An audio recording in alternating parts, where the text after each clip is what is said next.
Hello and welcome, everyone. My name is Stephanie Jackson. I am the Associate Director of Hybrid Programs here at Georgia Tech, and I would like to welcome you to this installment of our Safety Speaker Series this year. We are expecting this to be a very interesting and engaging session. It is called Bridging Safety and Insurance, Mod Rate Insights and Solutions with John Putrich. He is the Loss Control Manager at the Baldwin Group Southeast. In our session today, he will discuss how an organization's insurance program works, how mod rates are calculated, and where insurance expectations differ from compliance requirements. We will also learn how to actively engage in insurance discussions that drive measurable risk reduction. Now, if this is your first time here, or maybe you're returning, I just want to remind you that this Safety Speaker Series is presented by our professional masters in occupational safety and health.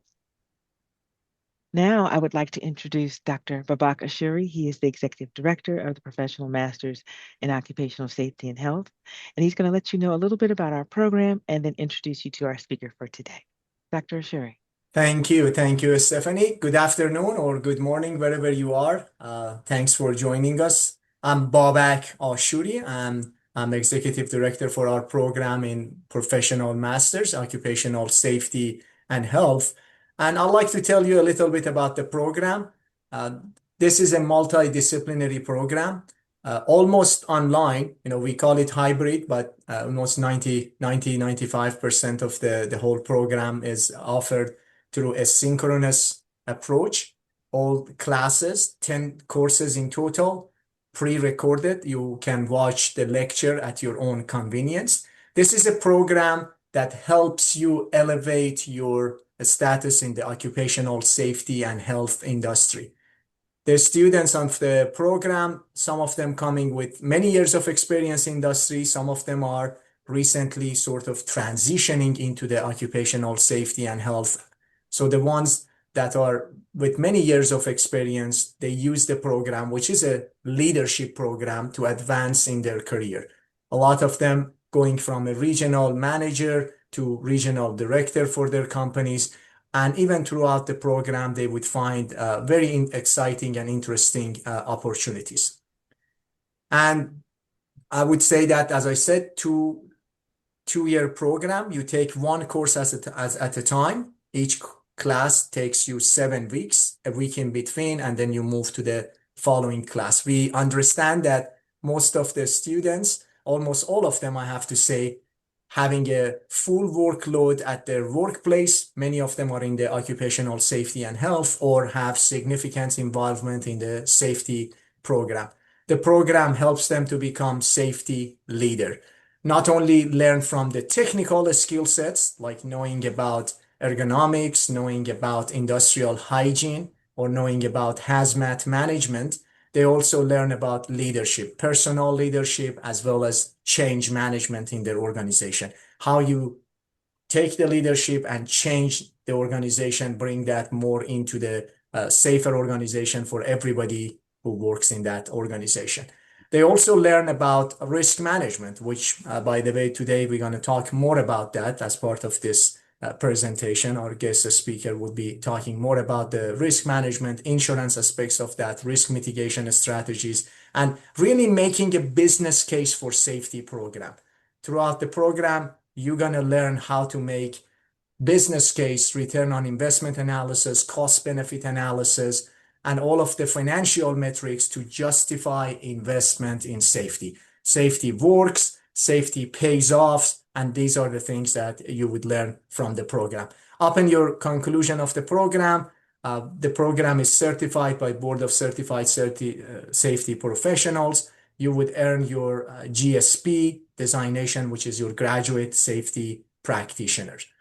So we would be happy to talk to you more about that. And we also have information sessions coming up every month. We have just make a note that the deadline for application to join our cohort of 2026 is going to be April 15. I assume everybody would remember that, the tax day, April 15, 2026. So make sure to submit your application by that deadline. And we are here to help you. Our team would be very much helping you throughout the process. But about today, we are very excited. We are honored to have John Putrich, the loss control manager for the Baldwin Group Southeast. He leads the regional loss control team at Baldwin. He brings over 15 years of experience helping organizations strengthen performance and reduce risk. He has a proven record of building best-in-the-class cultures through a strong relationship at every level, engaging and result-driven training and permanent practical solution to complex risk management and safety challenges. John holds the Certified Safety Professional CSP designation, and he's one of us. He's a graduate of public policy from Georgia Tech. Without any further ado, let's give John a big yellow jacket welcome coming back to Georgia Tech. John, floor is yours. Thank you so much. It's really great to be here, and yeah, always good to come home to Georgia Tech. Like you said, I have a bachelor's degree in public policy. I was joking beforehand that my engineering prowess extends at the fight song. So please don't make me do calculus. Please don't make me do calculus. But I'm very excited to be here. And we'll get my screen shared here, and we'll dive right into the presentation. So a little bit about my background. I've been in the safety industry for almost 20 years now, and I started out on the compliance side of the house. So I worked the bulk of my career at an organization called U.S. Compliance, doing safety subscription consulting work in all manners of industries. And I'm sorry, guys. Sorry for the technical challenges here. Let's see.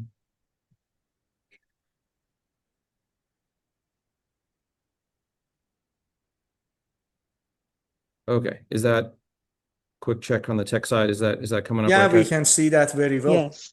Perfect. All right. So the bulk of my career has been in the compliance side. I've been in the insurance sphere for about 4 years. And as I transitioned from straight compliance into the insurance side of the house, I started to really understand the business side of safety. So I want to start with you guys already know who I am. So I wanted to start here with this statement. And this is something that as safety professionals, I think we've all probably said some version of this statistic when we're talking to our friends in the C-suite. And this is from a May 2025 testimony to Congress by the National Safety Council. And I've circled the highlight here, which is that with a safe workplace, you'll see a return of $4 to $6 for every $1 invested in safety. These dividends come through reduced injury payouts, reduced insurance premiums, and lessened productivity from absenteeism. Worker safety is good business. Now, I couldn't agree more with that last statement. Worker safety is good business. And when we start talking about safety, we have to understand, hey, look, everybody's working for a for-profit enterprise. So we are safety professionals. We are passionate about people. If you're not passionate about people, you're not in the right business. But we have to understand the business side of what we're doing and be able to speak that language to help drive our goals and our safety programs higher. And when we start talking about a return of $4 to $6 for every $1 invested in safety, that's a great number. But what does that number look like? That's not a rebate. OSHA doesn't cut you a check at the end of the year. And I work on the brokerage side of the business, but your carrier isn't just going to give you a rebate at the end of the year. That's performed over time through reduced insurance premiums. And one of the best indicators of that is your experience modification rate, your EMR. You'll hear it called MOD, EMOD. There's lots of different names for it. And your MOD really becomes your safety credit score, is a good way to think about that. So we're going to start with some things that we know from a compliance standpoint. We're going to equate that to insurance parlance. We're going to talk a little bit about your insurance program. We're going to spend some time talking about how mod rate is actually calculated and what that means for you. And then we're going to talk about solutions at the end and where you can get a return on investment for your safety program, the best bang for your buck, to actually demonstrate value and save your organization tangible dollars, really see that $4 to $6 and be able to communicate it effectively. So we'll start with some common OSHA metrics and terminology. We're talking about compliance here, right? And these are things that if you're a safety professional, you know this stuff by heart, right? Total recordable incident rate, TRIR, recordables times 200,000 divided by hours worked. And then we're going to talk about DART rate, days away, restricted, or transferred. And this is an important understanding of the compliance side of the business and the insurance side of the business when we start talking about days away, restricted, and transferred. OSHA puts days away, days lost time days, and restricted days in the same bucket. When we start talking about DART rate, when we start talking about severity, we start talking about missed time, hours lost. That's how we measure these things. Days away and days restricted are in the same bucket. That is not true of the insurance world. When we start talking about days away and lost time, those are two separate items, and they're calculated and viewed in a much different light than when OSHA puts these things in the same bucket. So we utilize these metrics. We use these all the time, right? We understand what these metrics are, and how they're calculated and what their use is. And we've gotten over the 50 plus years that OSHA's been around, we've gotten really good at identifying these metrics. But these are based on counts, they're based on frequency, they're equalized, but it's not necessarily the parlance and the language that the insurance space is going to utilize. And this is where we start to look at some of our common insurance terms. And I want to start with this item. Compliance and insurance don't always align. They're serving separate masters. They're doing separate things. They're designed for certain things. And one of the key things that we go back to all the time is that compensability is not recordability, and recordability is not compensability. And this is something that in my world as a consultant that we talk to clients all the time. I work for an insurance broker, the Baldwin Group. And we get a lot of questions about this. Well, I have a compensable injury, so I'm going to put it on my OSHA log. It's going to go on my TRIR. Just because something is compensable does not mean that it is a recordable incident. And just because something is recordable does not mean that it is compensable. Those are separate items. Those are separate viewed items and don't really impact each other, right? You can have something that is a compensable injury. It's going to go on your loss run. It's going to count against your mod rate, but it isn't necessarily a recordable injury, and vice versa. You can have a recordable injury that isn't going to be compensable.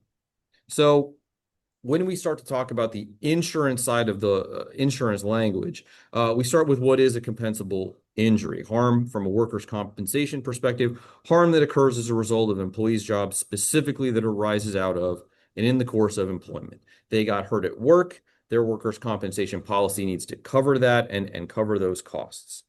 And then the term that you're going to see a lot of times is indemnity. An indemnity is obligation of one party to compensate for another. This is typically what we look at as a lost time incident. That's when we're starting to pay somebody to be out of work.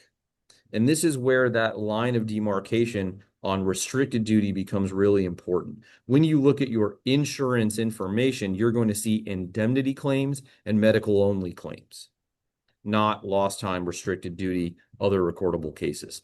So indemnity, for all intents and purposes, is how we're going to view a lost time incident, and understand that in insurance language, that is a completely separate bucket. So this is a version of insurance analytics that this is something that my organization provides to our clients. And also bonus points for anybody that gets the reference company there. Millennial jokes. So you can kind of see here as we move through, you've got your number of claims. This is going to be our frequency count, right? And then we're going to see that lost time or indemnity action here in the third column. The medical onlys are going to be here in the fourth column. And it's important to understand when we start talking about medical only cases, that's going to include our restricted duty cases. Again, that line of demarcation comes up. Restricted duty is going to file under med only because we're not paying out, money's not being paid to that employee. If they're on restricted duty, they're going to be receiving their entire check. And then report only, med only, that's going to be minor incidents. Then we start to get into how the dollars are equated. And there's three categories of dollars when it comes to your insurance. There's total paid, that's what's already gone out.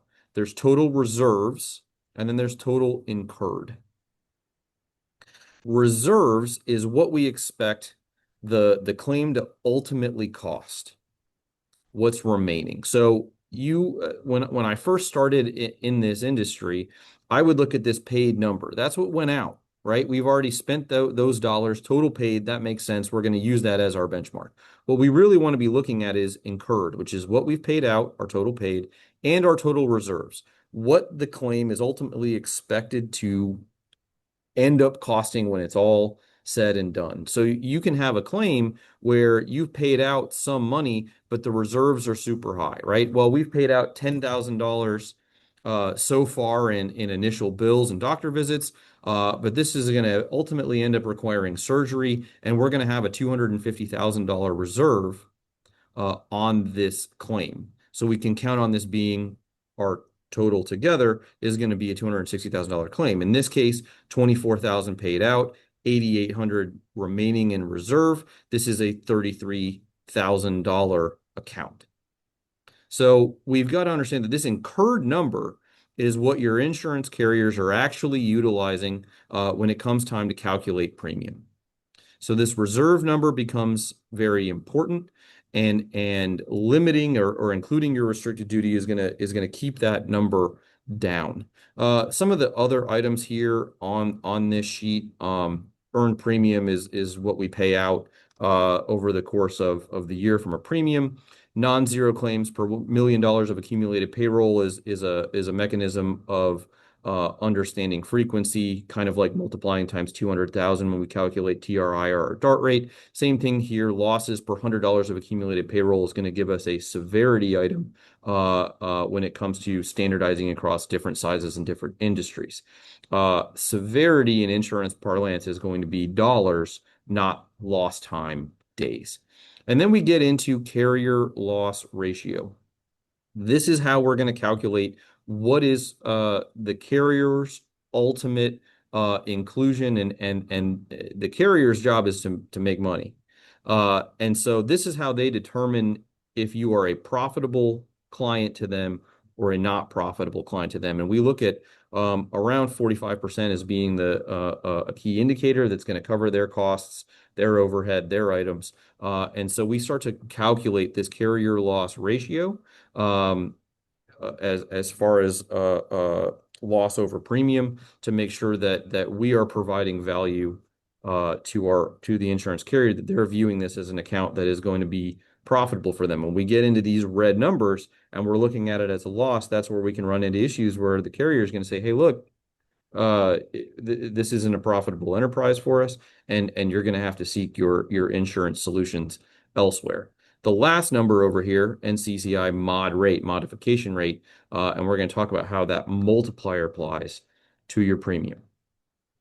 So we're going to give a very brief breakdown of insurance structures.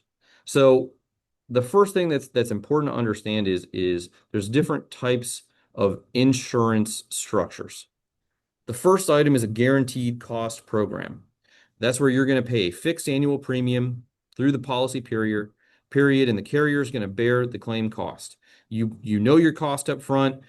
Sometimes there might be a small deductible, but essentially you're going to pay your premium. The insurance carrier is going to pay for whatever losses you have, and it's going to be either above or below the line, which is kind of the example that we put up there. That Callahan Auto Parts example is a guaranteed cost program. Another situation you'll see is a large deductible program. So think about same way your health insurance might work. You have a deductible. You have a policy. You put out a premium. It's going to be a little bit less, and you're going to retain a sizable per claim layer via your deductible. So let's say that you have a $100,000 deductible on your workers' compensation policy. That means you're going to pay the first $100,000 of each claim up front as part of your deductible, and then anything that goes above that is going to be covered by your insurance program. So we start looking at having a high deductible plan, and that'll typically require some kind of collateral. The final kind of action that we'll talk about is a captive. This is essentially where you, as your organization, or along with other organizations, essentially form a type of self-insurance as the insurance company. You're paired with a fronting carrier. You're fronting the money up front with your insurance program. And the good news is that if you and the organizations that you're a part of with this captive perform at a high level, now you're the insurance company, so you're receiving the benefits, you're receiving the dividends at the end, as opposed to that going to another organization. So one of the first things, if you're a safety professional, you need to know what kind of program you're on in order to be able to demonstrate value through the dollars that we're going to talk about. Are you on a guaranteed cost plan? Because then you can talk about how you can help impact the premium through your losses. If you're on a large deductible plan, then you're fronting a lot of the dollars. If you have a $100,000 deductible and you have 10 claims and they're all $40,000 a piece, you're fronting all of that money. So your numbers are going to look great to the carrier, but they're going to impact your business's bottom line. So what factors influence insurance pricing? Hey, And John, insurance carriers? John, I apologize, but it Yeah, was very interesting. If I may ask a clarification question, that yes. the previous slide, the captive one, Mm-hmm. the captive, is it allowable? Is it an option for every organization to sort of having self-insurance, or you need to have some sort of, good records or something like that? Like, is it allowed to say I'm self-insuring myself? I mean, I'm just wondering all Mm-hmm. three options, particularly the captive, available for every organization or not? That's a really great question. And this is where I need to point out that I am not a licensed insurance professional, so take that as it may. Um, Self-insurance can look a lot of different ways. That can mean that you just don't carry any insurance and you're just going to pay out of pocket for everything. Or sometimes it means that you just have a really high deductible and you're just okay fronting the cost for anything that's not catastrophic. Captives work in a lot of different ways. Typically, from my experience, we at the Baldwin Group help place clients into captives. There's organizations that kind of structure and run the administrative side of that, and there's an application process. So, and the nice thing about captives is because there is a financial vested interest in performing well because you're going to get dividends. The captive is going to expect a safety program above and beyond just basic compliance. So you typically do have to apply, at least in my experience and how we place captives, you have to apply and go through a whole application process, including a safety audit, and a look at your loss history and a look at your potential losses with the industry that you're in. And there's a lot of different versions of that. So it's not just as simple as planting your flag and saying, I'm in a captive now. It does require additional steps.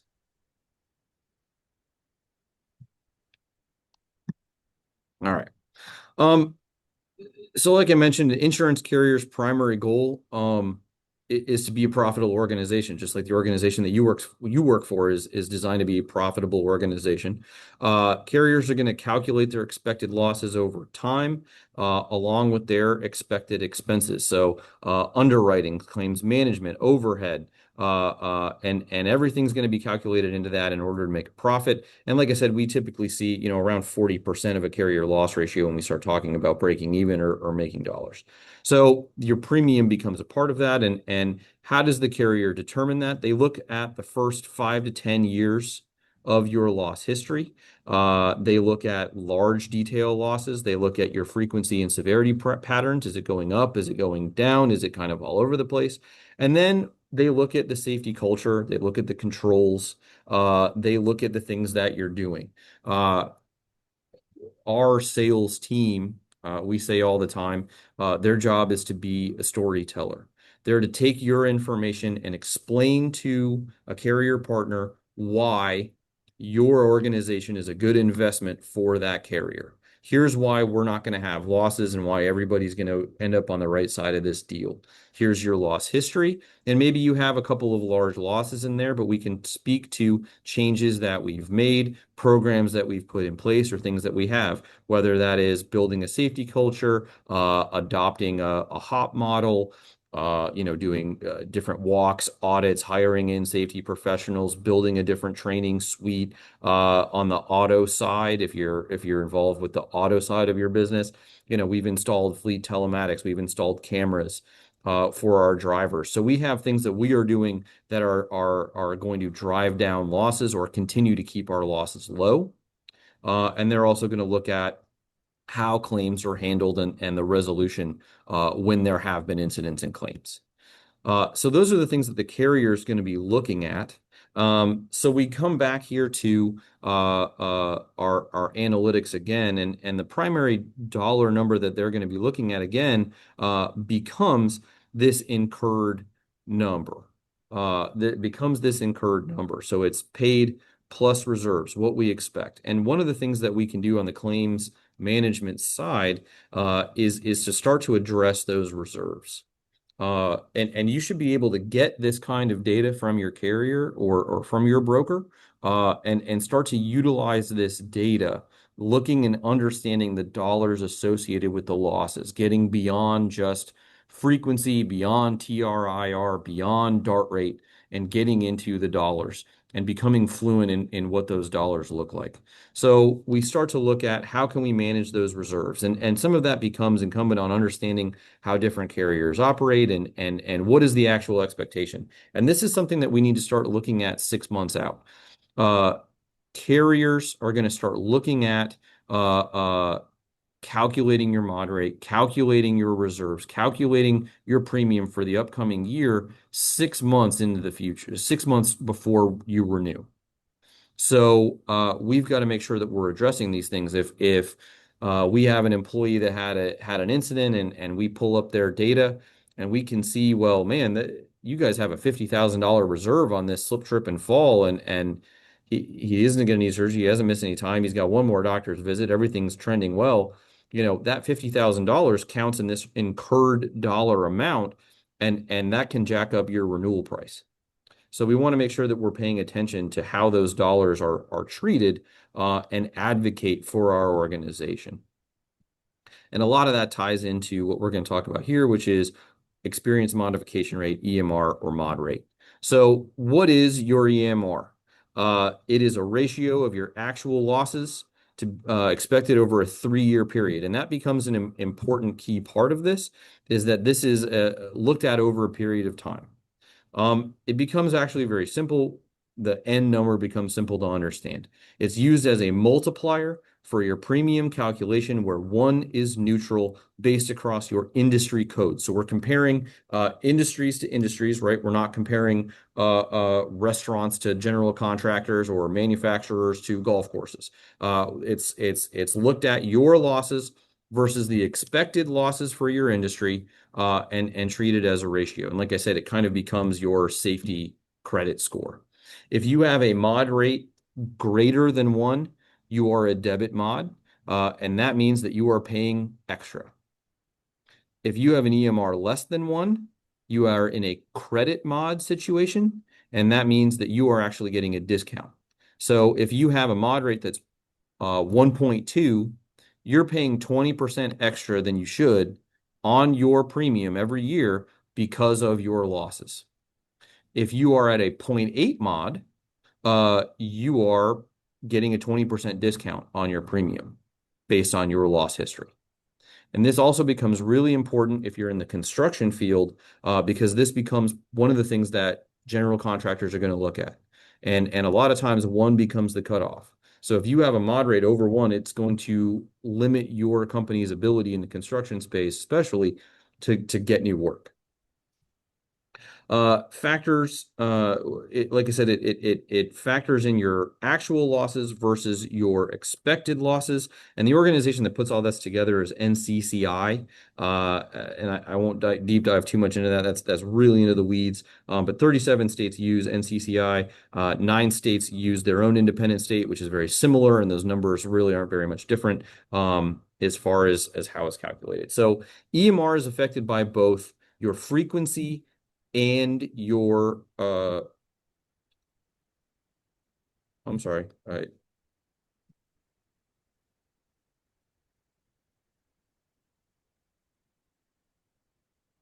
Sorry, I hit the wrong button. EMR is affected by both the number of losses that you have, which is going to be your frequency, and the amount of those losses, which is going to be your severity. And again, we start looking at severity in insurance parlance as being a dollar's value. So the losses in your EMR are going to include the reserves, just like we talked about. So we have to make sure that we are addressing those reserves. They're going to compare your organization with other companies in the same industry.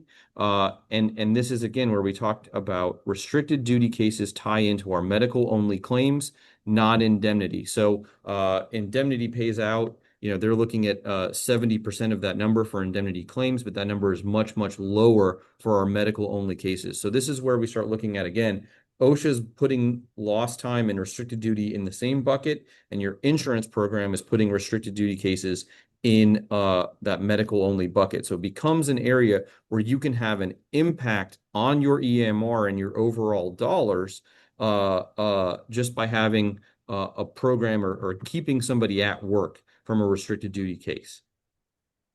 High reserves, especially if we have a long-standing open claims, are going to drag down your EMR over time. And the other part of that becomes incorrect classification of your payroll can result in expected loss numbers. So we have a mod worksheet, and this is the type of worksheet that NCCI is going to put together and that they're going to use to calculate your mod. And one of the things here that we look at is your class code. That's going to be every job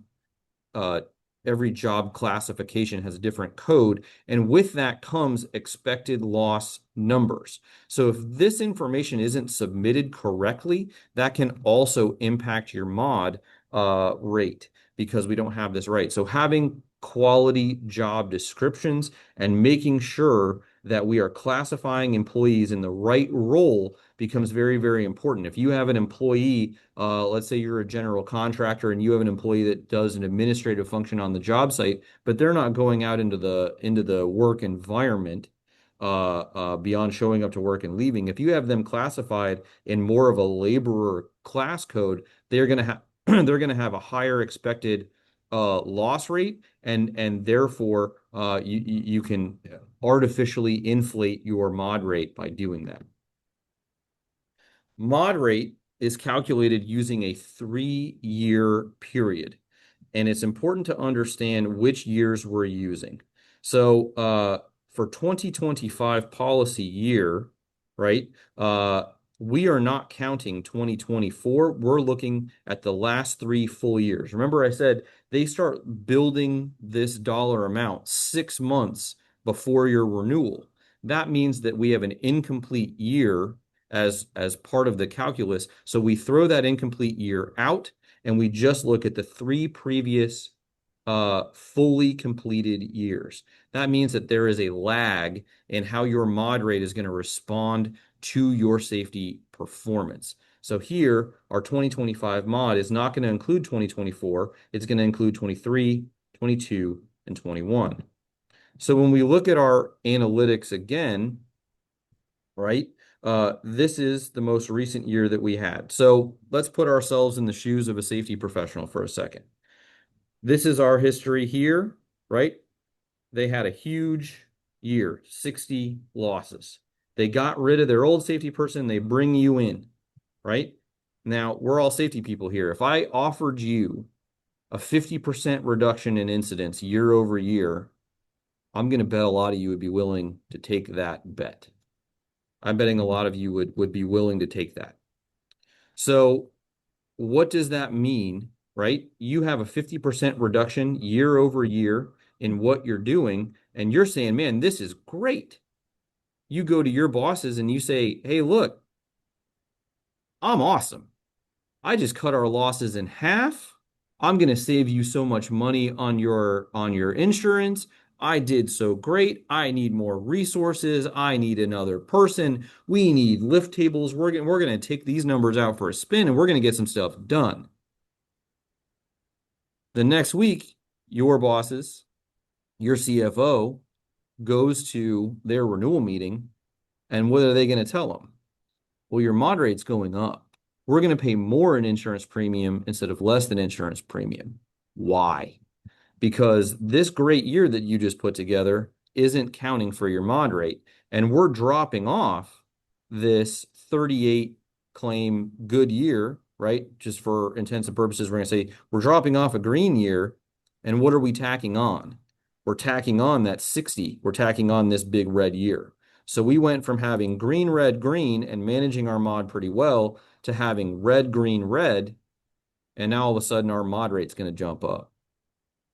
Hopefully that makes sense, everybody. So there's a lag in how that looks. And this is why it's important to understand this data, right? When we start talking about return on investment being part of your insurance program, that mod rate is going to calculate that. If your mod rate is less than 1, you're going to be getting a credit multiplied onto your insurance premium. If it's over 1, you're going to be paying more. So the frequency, right? You had a great year, but it's going to take an extra year for that to show up on your insurance program for you to get credit for that situation. That's why the mod rate goes up, even though you had a great year and you reduced claims by 50%. So here's just an example of the difference that EMR is going to make on your premium here. So we've got a painting contractor. We've got their average payroll. We've got their rate per 100. Their premium subtotal is the same. And then you start adding these multipliers and you can see some pretty huge swings, right? And this is a small 3-person organization, right? You start tacking on, if you make this 2.5 million instead of 250,000 or 25 million instead of 250,000, you can see the huge swings in what the return on investment for your program is going to be. So that's the bad news. What can you as a safety professional do to have influence over this? And how can we communicate this to the people in charge of our organizations? How can we demonstrate value? How can we be included in these conversations? And how can we build a program that is both compliant and also going to move the needle from a dollars and cents standpoint for your organization? So solutions that are going to drive results. The first thing is understanding your insurance program and your insurance analytics. You should be able to get access to this information and understanding what paid, incurred, reserves, how those dollars are calculated. And when we start talking about equating dollar values to losses using the correct information, the right information is going to move the needle. The other part of that becomes you can translate those dollars into profit margin. Safety Pays, if you're on the OSHA website, Safety Pays has a really great tool that will take your profit margin of your organization and it'll do all the math for you. And it'll tell you what your sales numbers have to be, right? So when we start talking about lost productivity, lost business, we have to include the profit margin in there, right? It's not just that we lost $10 million in sales, it's that we have to generate $40 million in sales to equate that $10 million of profit. and we can take that incurred value and turn that around. We had a client where we were able to demonstrate that they gave away 10,000 widgets for free the year prior in one of our meetings. And that's a number that's going to move the needle. When we, as safety professionals, are in that situation, we have to be able to speak the language of the leaders of the organization. And often that is dollars and productivity and not TRIR and DART rate. And I know sometimes, that can sound a little crass and heartless, but when we are trying to advocate for our programs, and get the resources that we need to be successful, we have to understand our audience. So we need to build a program that's going to look at compliance, right? OSHA ain't going away just because, we're talking dollars and cents now. We have to build a compliant program. And we have to build a program that is designed specifically for injury prevention and equating what our carriers are expecting, what our compliance officers are expecting. And we need to live in that space in the middle of building a program that's going to solve both things. A compliant program that is people focused and dedicated to stopping the types of injuries that we see and driving down our losses. And it's also important to remember, and you're all safety professionals in this, so I'm telling you stuff you don't know. If you have a program that is really high performing, uh, serious injury and fatality, SIF, what we in the insurance parlance will call a shock loss, becomes more likely, right? We've gotten really good at knocking out those onesie, twosie, all those little incidents that occur, slips, trips, and falls, minor abrasions, lacerations, things like that, right? But now we've gotten so good at tracking those things that we run a higher risk of missing some of the multiple energy releases and failures within the organization that's going to lead to a serious loss. It's going to be an SIF in OSHA parlance. It's going to be a shock loss in in insurance parlance. It's going to be a huge claim. So we want to start by building from the ground up, have your policies, have your training, address the frequency issues if that's what you're having. Look at those severity issues as well. Slips, trips, and falls and ergonomics are going to be one of the largest drivers when it comes to dollar spend on workers' compensation every year. But if you have a robust, proactive safety program, and that's awesome, understand that you run a higher risk of serious injury and fatality and what your broker or your carrier would call a shock loss. You also have to account for common industry hazards. Just because you haven't had lifting incidents in a couple of years, you're in a warehousing situation and you have people that are doing manual material handling, you're going to see more of those. We have to know and understand and expect what to see. Other things that you can do is building a quality return to work program, having quality rapid incident reporting and investigation processes, and understanding and having a claims management program. And you as a safety professional should be involved in all three of those. So the key aspects of a return to work program, first thing is you want to have a formal policy, a written program, a written policy that is going to demonstrate that we have a return to work process that can be deployed on a case by case basis. So we want to make sure that we have a good understanding, and this is where you can work with other people in your organization, right? You need to work with HR to make sure that we have quality, proper job descriptions, because that's going to arm us with the ability to demonstrate modified duty, right? In that policy, we can say these are the actual tasks that this employee is going to perform in their job role. And then when we start to look at those different job tasks, when we have to identify modified duty, we can work with our panel doctors to match the modifications that are necessary for that person. Whether, hey, that's not really an applicable modified duty, or these are the specific things that this person cannot do. So we are going to find them transitional work that will meet their requirements. Early intervention and communication. Again, that gets back to our incident management. One of the things that we in the insurance world are going to track is called lag time. What's the time between when the incident happened to when it was reported? And it is statistically significant to understand that the longer that gap is, the more likely that claim is going to be litigated, and the more likely that claim is going to end up costing high dollars. So the more things that we can do from an early intervention standpoint, investigate the incident, talk to the employee, don't be accusatory of the employee, but communicate with the employee what we're doing. We're going to look into why this happened, and we're going to get you to 100% as quickly as possible. We as safety professionals are the first line of defense when it comes to communicating with the employees. Building modified and transitional work assignments within your organization, right? Looking at those job tasks and then, hey, what are some things that people can do where they're not allowed to stand?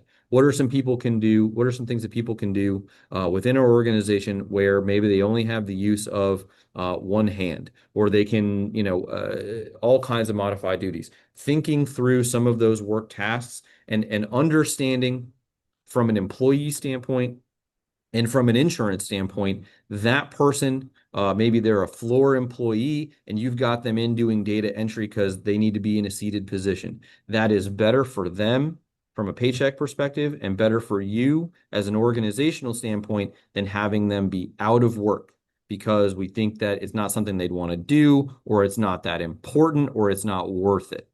Because when they are home, they are on an indemnity claim. It is counting additionally against your program. It is counting additionally against your mod rate.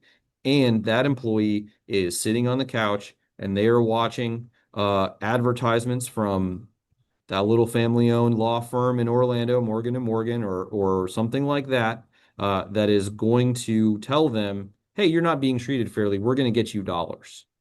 We want them back at work, understanding that our goal is to get them a full paycheck and get them back to 100% as soon as possible. If modified duty is not available, there are other options. You can sign up with organizations that create community-based volunteer assignments. We have partnerships with companies like this here at the Baldwin Group, where let's say that you work for a general contractor, and look, you can't be on a construction site in crutches. It just can't be done. It's not going to work. We can get you assigned to a community-based volunteer assistance program where instead of going to work at a job site or doing data entry back at HQ, we're going to have that person working in a retirement home. We're going to have that person working at a Goodwill. They're going to be doing some kind of volunteer charity-based work, but it's going to count as modified duty.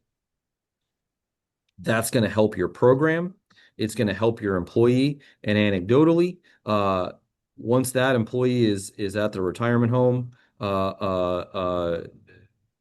putting food on plates or cleaning up or doing some of that kind of work, anecdotally, they're going to be ready to come back and do their job. And that's going to be better for your program as well. We need to create supportive work environments. Again, building a quality culture. So much of what we do ties back to the safety culture that we've created, and is it supportive for a frontline employee? One of the biggest reasons why we see employees litigate workers' comp claims is because they don't feel heard, they didn't know who to talk to, and they felt left out, alone, and scared. And then they get an answer. Somebody on a TV ad says, we're going to protect you. We're going to look out for you. So building a supportive work environment, doing regular monitoring of evaluations, checking in with that employee. Obviously we have to be mindful of, the medical requirements and privacy issues, but just, hey, Joe, how's it going today? Heard you're getting better. We really miss you. That becomes such an important key aspect of our return to work program. But building those tasks where that employee can still be at work rather than being at home is vital, and is in my opinion, the biggest return on investment for a safety program. Incident reporting, again, the earlier we can report, the more we can get a rapid response, the most likely we are that is going to be a non-litigated claim, that it's going to be not a lost time claim, and that it's not going to escalate and it's going to be less dollars out. That's also where we get into having that standardized incident review, identifying root causes so that we can identify issues when we have future claims and we're nipping that stuff in the bud. We also start looking at effective injury triage. There are organizations, nurse triage units, nurse triage companies. Identify the resources that are available to you from your carrier, from your broker, that are available, right? A lot of brokers and carriers now have access to a nurse triage program where you have an employee that gets injured. You can do a video call, a Zoom call with a nurse practitioner. They walk through the care and they have an understanding of your program and what the modified duty is or what the work actually is. And we can get that person care, we can get that person first aid, and we can make sure that we are getting them back up and running as quickly as possible. Building relationships with your preferred occupational health providers. That's where, the old saying of, well, you got to go to Concentra and talk to them and make sure they have a copy of your program and make sure they know who you are. That all ties into triaging these things, addressing it quickly, making the employee feel cared for, but understanding the capabilities that your organization has to care for that employee and keep them at work while they are recovering. And then having active claims reviews and oversight. Again, that's where we get into the management of those reserves. If you have a full risk management department, some of this might be done elsewhere, but you as a safety professional have a great deal of information that is beneficial to these meetings. Some of our clients will meet quarterly to go through claims, and that's where we start to identify issues with reserves, or, hey, this person has been out and maybe they can come back on a modified duty schedule because they've healed enough, and we can get them off of that indemnity case, get them back working in some capacity, or maybe they're ready to go to one of our community volunteer-based programs, and we can start to transition them back into a full employment setting. So making sure that we are actively looking at the claims. And again, we start the process of building your premium and the dollars that you're going to spend starts 6 months before renewal. So what can you as a safety person be doing?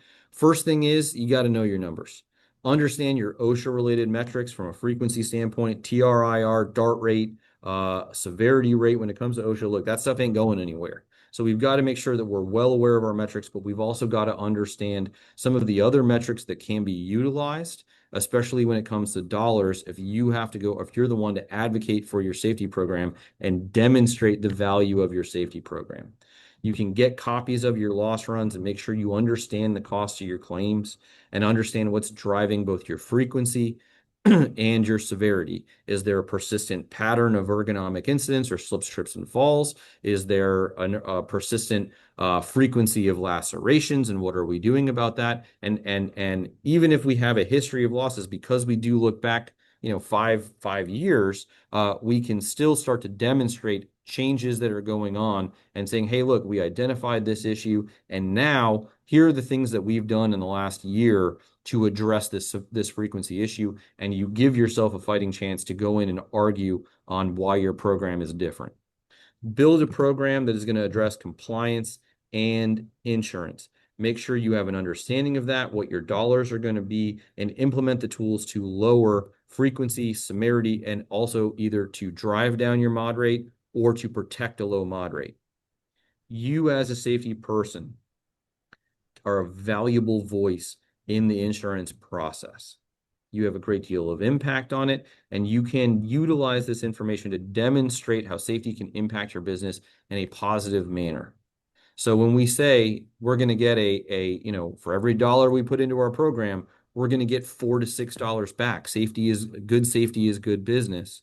We can take the information that's available to us, we can translate it, and we can speak the language of our C-suite folks to demonstrate how we are doing and how we are positively impacting the business, how our safety culture that we've worked so hard to cultivate is having a positive impact on the business, and why it needs and is worthy of additional support and resources.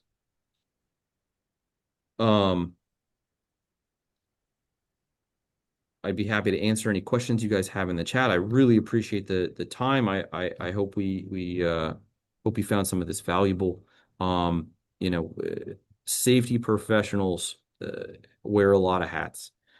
We've got to be able to be good neighbors to our frontline workers. We've got to be able to go into the C-suite and advocate for our people and our programs. And these are things that I've learned along the way that's been useful. And understanding the dollars and cents of it makes a huge impact in our ability to advocate for our programs.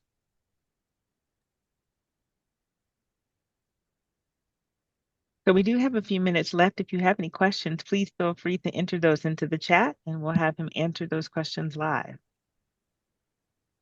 Yeah, thank you so much, John. Appreciate that. That was really wonderful. Like why we are still looking for Q&A, that Q&A button from audience to may ask question. But I have one question.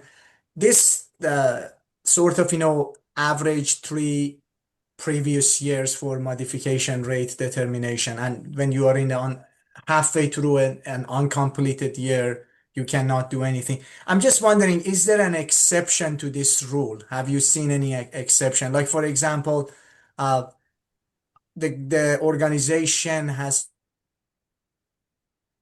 shifted and now becomes uh, much safer. The records are Mhm. much better, but you still have to. Is it something that, the insurance would say doesn't matter, for future we give you something, but for now Um, we had losses 3, 4 years ago. mhm. We have to accumulate that. Yeah. Yep. So again, my disclaimer that I'm not a licensed Yeah. insurance professional. But what I can tell you just from my experiences is, your mod rate's your mod rate. That's a hard and fast factual number. Yeah. Yeah. Is there wiggle room within your overall insurance program? There is. And that's where, Mhm. like I said, I work in the broker space, so our job is to get the best deal for our clients. Okay. That's where our advisory team can make that argument. Hey, look, our mod is, and this is where we have to understand where our numbers are being driven from, what's deriving the story that we have, right? This mod number is going to drop off, right? We had a really bad year 3 years ago, and that's the primary driver of our mod rate Mhm. is that year.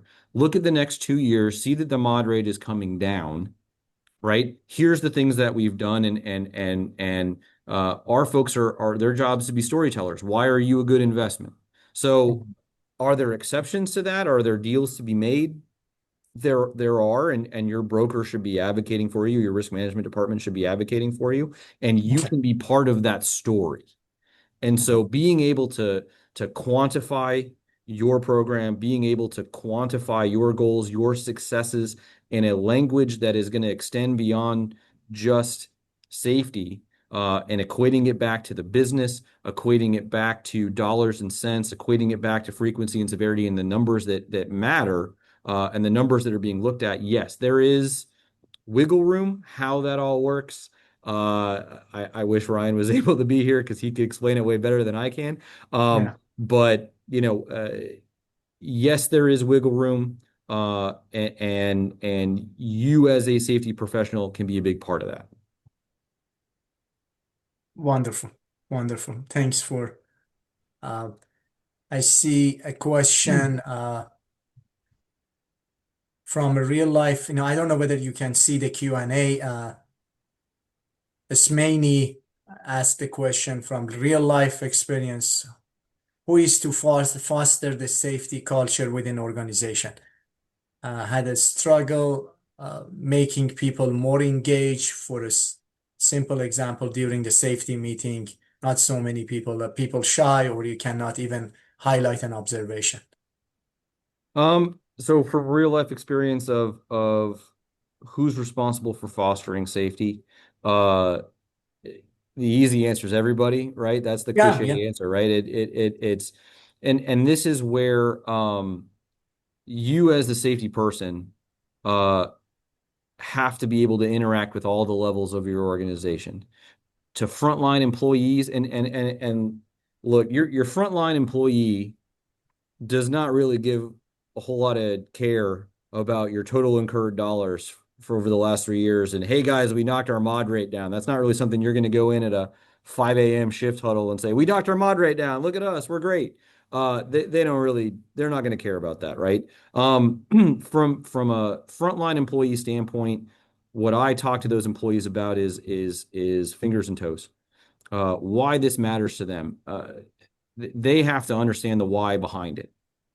So that's where, some people will use, the scary pictures and, the scary Yeah, videos. And, I tend to take a more positive approach of, um, you know, you owe it to yourself to do this, or you owe it to somebody else who cares about you. You came to work today to make money to pay for your family and your life and your well-being, and you can't do that if you're hurt. And you need to take care of yourself. So how do we engage frontline workers? Through that. And sometimes the dollars and cents matters. I brought up productivity numbers and lost widgets to a client one time because they were working Saturdays in Alabama in the heat, and the factory floor was about 110 degrees, and they're out there on a Saturday. And I'm like, look, guys, for every lost injury, here's how many cans you have to make. Here's how many widgets you have to make to yeah, make up for that. And they can start to see that. So you can talk to them a little bit, but culture starts, and we as safety professionals have a tough job. You got to be able to equate that to the frontline worker and get buy-in from them. And then you've got to be able to take the dollars and cents and take that to your management. And this is part of how we get buy-in at the management level. yeah. If they're not going to do it because of care and benevolence, then they've got to do it because it's good for their business. And we as safety professionals have to go through whatever door we can go through. Absolutely. Thank you so much. I know we are over our time, Oh, sorry. and no, it's good. I enjoyed that, really. And Andrew, one of our students, yeah, the class that you're gonna start from next month with me, the ninth course is all about cost benefit analysis, cost of safety. We're gonna get into the safety pay and, of course, review of the insurance, and particularly one of the best modules of the class is the modification rate and the influence of that. I think, yeah, you start us with that background, and I'm glad that you now students have more appreciation about that side of the business. Once again, thank you so much. I know Stephanie is here. One more time, I would like to thank John Putrich. Let's give him a big round of applause. Thank you so much. I always enjoy listening to you. Thanks for sharing your thoughts with us. And for those who are out there, please do not forget to submit your application for professional masters in occupational safety and health. You have still a couple of more months to go, April 15, but as soon as you get a chance, please submit that. We are here, our team is here to support you throughout the application process as well. Thanks again, Stephanie. Any other final thoughts, final words? Thank you again, John, for joining our session today and presenting. I just want to remind everybody that our next upcoming speaker series is on March 19th. And so we'll have another speaker for you on that date, and we'll hope you'll join us at that time. But thank you again for coming. We appreciate your time today, and we hope you enjoyed our session. Have a great day, everyone. Thank you. Have a great day. Thank you, John. Bye-bye. Take care. Thank you. Thank you.